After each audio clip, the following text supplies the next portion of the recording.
Crowding out. This is a simple tactic used to incorporate more nutritious foods and reduce less nutritious foods.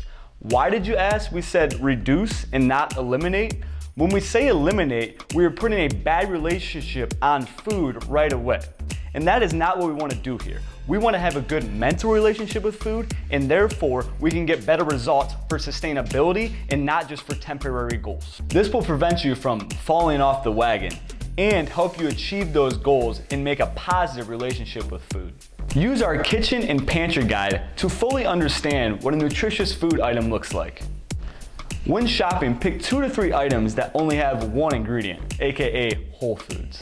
Now for you overachievers out there, you can set a goal of eating 2 to 3 whole foods per day. Another option, if you do like going out to eat, please check out our podcast below for more helpful tips.